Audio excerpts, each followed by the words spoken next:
हाय दोस्तों, मेरा नाम गौरव है और मैं आपका स्वागत करता हूं हमारे YouTube चैनल हॉरर स्टोरी पर।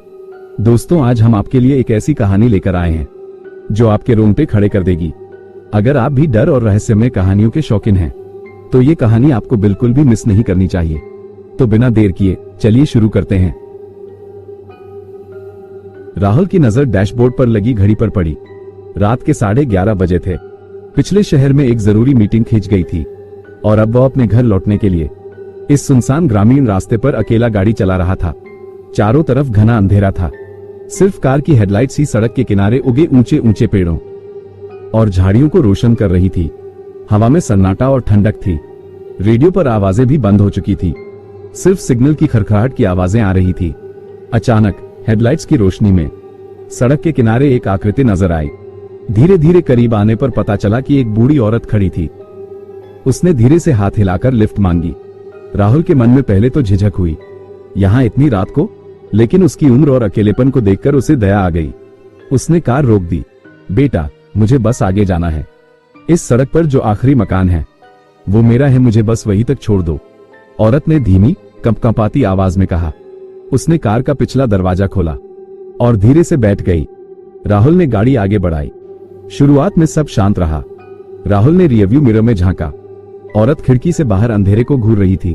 थोड़ी देर बाद औरत ने बिना मुड़े ही बताया, आगे मोड़ पर दाएं मुड़ना, फिर सीधे चलते जाना, वही आखिरी मकान है। उसकी आवाज में एक अजीब सा खालीपन था। राहुल ने बताए हुए रास्ते पर गाड़ी को मोड़ लिया। सड़क और भी संकरी और जर्जर हो गई थी। दोनों तरफ खाली खेत और टूटी फूटी चहारदीवारी वाले मकानों के अवशेष दिख रहे थे। ये लो बेटा, वो रहा वो आखिरी मकान। औरत ने अचानक एक बड़े अंधेरे और बंद पड़े मकान की तरफ इशारा किया। खिड़कियों के शीशे टूटे हुए थे। मुख्य दरवाजा जंग लगे ताले से बंद था। पूरा मकान वीरान लग रहा था। राहुल ने कार रोक दी। धन्यवाद बेटा, भगवान तुम्हारा भला करे, औरत ने कहा और दरवाजा खोलकर बाहर निकल गई। राहुल ने मुड़कर उसे देखना चाहा, उसकी मदद करने या ये पूछने के लिए कि क्या वह सही जगह पहुंच गई। लेकिन जैसे ही वह पलटा, पिछली सीट खाली थी। वहां कोई नहीं था। उसकी सांसें अटक गईं। उसने जल्दी से कार की लाइटें जलाईं। सड़क पर भी कोई नहीं था। वो औरत कहां गई इतनी जल्दी? फिर अचानक उसकी नजर उस बंद मकान की एक खिड़की पर पड़ी। अंधेरे में टूटे शीशे के पीछे एक धुंधली सी आकृति खड़ी थी और वह आकृति मुस्कुरा रही थी। राहुल का दिल धक से रह गया। उसने तेजी से गाड़ी स्टार्ट की और पूरे गैस से वहां से भाग निकला। उस औरत के मुस्कुराते हुए चेहरे की छवि उसकी आंखों के सामने से नहीं हट रही थी। अगले कई दिनों तक राहुल उस रात की घटना को भूल नहीं पाया। वो मुस्कुराता हुआ चेहरा और अचानक गायब हो जाने वाली वो बूढ़ी औरत उसके दिमाग में बस गए थे। कार में अब भी कभी कभार उसी मेहंदी की खुशबू आती जो उस बूढ़ी औरत में से आ रही थी। वो जानता था कि यह सिर्फ उसका दिमाग नहीं खेल रहा। उस घटना ने उसे झकझोर दिया था। एक दिन अपने एक दोस्त अजय से बात करते हुए राहुल ने पूरी बात बताई। अजय को शुरू में हंसी आई, लेकिन राहुल के गंभीर चेहरे को देखकर वह भी सहम गया। उस रास्ते का आखिरी मकान? अजय ने सोचते हुए कहा, वहां तो सालों से कोई नहीं रहता। कुछ अजीब किस्से सुनने को मिलते हैं। चलो कल चलते हैं, जमीनी हकीकत देखते हैं। अगले दिन दोपहर में राहुल और अजय उसी रास्ते पर निकले। दिन का उजाला था, लेकिन जैसे जैसे वे उस आखिरी मकान के पास पहुंचे, वातावरण भारी और उदास लगने लगा। मकान वाकई में बुरी हालत में था। दीवारों पर दरारें, खिड़कियां टूटी हुई, बगीचा जंगल बन चुका था। दरवाजे पर जंग लगा ताला लटका हुआ था। उन्होंने आसपास देखा। कुछ दूरी पर एक खेत में कुछ लोग काम कर रहे थे। अजय और राहुल उनके पास गए। जब अजय ने उस मकान और उस रास्ते के बारे में पूछा तो किसानों के चेहरों पर एक अजीब सी घबराहट आ गई। वो मकान? साहब, वहां मत जाइए, एक बुजुर्ग किसान ने डरते हुए कहा। क्या मतलब? अजय ने पूछा। कई साल पहले, शायद 10-15 साल, उस घर में एक बूढ़ी अम्मा रहती थी, राधा देवी। उनका एक ही बेटा था। वो शहर में रहता था। कहते हैं वो बहुत दुखी थी अकेलीपन से। एक रात वो चल बसी, लेकिन उनकी आत्मा वो शांत नहीं हुई। किसान ने आगे बताने से इनकार कर दिया। बस इतना कहा, रात को उस रास्ते से गुजरना मना है। कई लोगों ने एक बूढ़ी औरत को देखा है। वो लिफ्ट मांगती है उसी घर तक। राहुल सुनकर सिहर गया। राधा देवी, क्या वही थी? उसने किसान से उस औरत के बारे में और विवरण पूछना चाहा, लेकिन किसान बात करने को तैयार नहीं था। राहुल ने उस खिड़की की ओर देखा जहां उसने उस रात चेहरा देखा था। उसे लगा जैसे अंधेरे में कोई उसे देख रहा हो। उसकी रूह कांप उठी। अजय ने भी उसके चेहरे का रंग उड़ा देखकर जल्दी से वहां से चलने का सुझाव दिया। वापसी में दोनों चुप थे। राहुल के मन में सवालों का भंवर चल रहा था। क्यों? उस औरत ने उसे क्यों चुना? राहुल का दोस्त अजय पेशे से रिपोर्टर था। उसने उस इलाके के पुराने रिकॉर्ड्स खंगालने शुरू किए। कुछ दिनों की मेहनत के बाद उसे पुराने अखबारों का एक कतरन मिला। खबर लगभग 12 साल पुरानी थी। शीर्षक था, सुनसान इलाके में वृद्धा की मृत्यु, अकेलेपन का शिकार। खबर के मुताबिक नाम राधा देवी, उम्र 75 वर्षीय महिला का उसी आखिरी मकान में निधन हो गया था। उसका बेटा शहर में रहता था और शायद ही कभी मिलने आता था। पड़ोसियों ने बताया था कि वह अकेलेपन से बहुत दुखी रहती थी। मौत प्राकृतिक बताई गई थी, लेकिन खबर में यह भी जोड़ा गया था कि लोगों ने अक्सर उन्हें सड़क किनारे बैठे या टहलते हुए देखा था, मानो किसी का इंतजार कर रही हो। अजय ने यह कतरन राहुल को दिखाई। राहुल ने खबर पढ़ी। उसके मन में राधा देवी के प्रति गहरी सहानुभूति जागी। कितना दर्दनाक अकेलापन रहा होगा उनका। क्या वो वाकई अपने बेटे के इंतजार में सड़क किनारे बैठा करती थी? क्या उनकी आत्मा को शांति नहीं मिली थी? क्या वो अब भी किसी को ढूंढ रही थी? राहुल ने सोचा कि शायद उस रात उन्होंने उसे देखकर अपने बेटे की याद पाली होगी, या शायद वे किसी सहारे की तलाश में थी।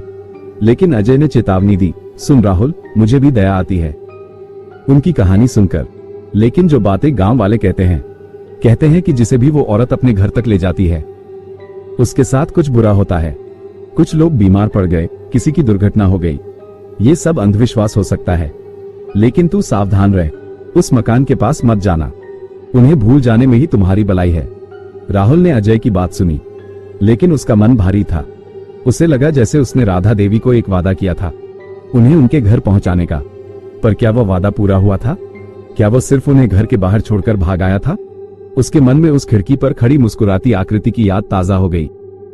क्या वो मुस्कान सचमुच में शुक्रिया की थी, या किसी और चीज की? उस रात राहुल को बुरे सपने आए। वही सड़क, वही औरत, लेकिन इस बार कार चल नहीं रही थी और वो मुस्कुराता चेहरा खिड़की से बाहर आकर करीब आ रहा था। वो चीख कर जाग गया। धीरे धीरे कई हफ्ते बीत गए। राहुल ने खुद को व्यस्त रखने की कोशिश की, लेकिन राधा देवी का ख्याल उसे परेशान करता रहा। उसकी अकेली, दुखी जिंदगी और उपेक्षित मृत्यु का विचार उसे सताता था। अजय की चेतावनी के बावजूद एक बात उसे अंदर ही अंदर कचोट रही थी। उसने उन्हें सिर्फ घर के बाहर छोड़ दिया था। क्या उनकी आत्मा अब भी वहीं बाहर ही भटक रही थी? क्या उन्हें घर के अंदर जाने में मदद की जरूरत थी? एक शाम, एक अजीब सी हिम्मत जुटाकर राहुल फिर से उस रास्ते पर निकल पड़ा। इस बार वह अकेला नहीं था। उसके साथ एक छोटा सा डिब्बा था, जिसमें मिठाई के कुछ पीस और एक नई मोमबत्ती थी। उसका इरादा डरावना नहीं, बल्कि श्रद्धापूर्ण था। वो सूरज ढलने से पहले ही उस आखिरी मकान के सामने पहुंच गया। उसने कार रोकी। मकान दिन में भी उदास और भयानक लग रहा था, लेकिन राहुल ने खुद को संभाला। वो मकान के सामने वाले गेट के पास गया। उसने डिब्बा खोला, मिठाई के पीस जमीन पर एक साफ जगह पर रखे और मोमबत्ती जला दी। फिर उसने दोनों हाथ जोड़कर दिल से प्रार्थना की, राधा मैया, मैं राहुल हूं। उस रात मैंने आपको यहां छोड़ दिया था। माफ करना, मगर मैं डर गया था। मैं आपकी अकेली जिंदगी और दुख के बारे में जानता हूं। आप आराम करो, आपका घर यही है। आप शांति से यहां रह सकती हैं। किसी और का इंतजार मत करो। आप स्वतंत्र हैं। शांति से विश्राम करो। वो कुछ पल वहां खड़ा रहा। हवा में कोई खास हलचल नहीं थी, लेकिन उसे एक अजीब सी शांति महसूस हुई, जैसे कोई भारी बोझ उतर गया हो। उसने एक आखिरी नजर उस खिड़की पर डाली जहां उसने चेहरा देखा था। अब वहां सिर्फ अंधेरा और टूटा शीशा था, कोई मुस्कुराता चेहरा नहीं। वो वापस कार की तरफ मुड़ा। जैसे ही उसने दरवाजा खोला और बैठने को हुआ, रियरव्यू मिरर में एक झलक दिखी। पिछली सीट पर स्पष्ट नहीं, बल्कि एक धुंधली सी, शांत और दुखी मगर अब दुख रहित चेहरे वाली बूढ़ी औरत बैठी थी। इस बार वो मुस्कुरा नहीं रही थी, बल्कि उसके चेहरे पर एक गहरी शांति और आभार का भाव था। पलक झपकते ही वह आकृति गायब हो गई। राहुल ने गहरी सांस ली। उसे डर नहीं लगा, उसे लगा जैसे एक आत्मा को मुक्ति मिल गई हो। उसने गाड़ी स्टार्ट की और धीरे धीरे वहां से चल पड़ा। जाते जाते उसने पीछे मुड़कर देखा। सूरज की आखिरी किरणें उस बंद मकान की छत पर पड़ रही थी, जैसे उसे आशीर्वाद दे रही हों। कार से मेहंदी की खुशबू भी हमेशा के लिए गायब हो गई थी। राहुल जानता था कि राधा देवी अब अपने घर में शांति से विश्राम कर रही थी। सड़क का आखिरी मकान अब सिर्फ एक खाली मकान नहीं, बल्कि एक आत्मा का शांत निवास बन गया था।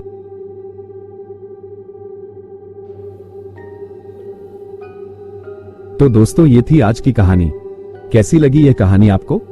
क्या आपके आसपास भी ऐसी कोई डरावनी जगह है जिसके बारे में आप जानते हैं? अपनी राय कमेंट में जरूर बताएं। और अगर आप चाहते हैं कि मैं आपके लिए ऐसी ही और भी कहानियां लाता रहूं, तो इस वीडियो को लाइक करें, ज्यादा से ज्यादा शेयर करें और हमारे चैनल हॉरर स्टोरी को सब्सक्राइब करना न भूलें। आपका सपोर्ट ही मुझे ऐसी कहानियां बनाने के लिए प्रेरित करता है। मिलेंगे फिर से एक नई कहानी के साथ।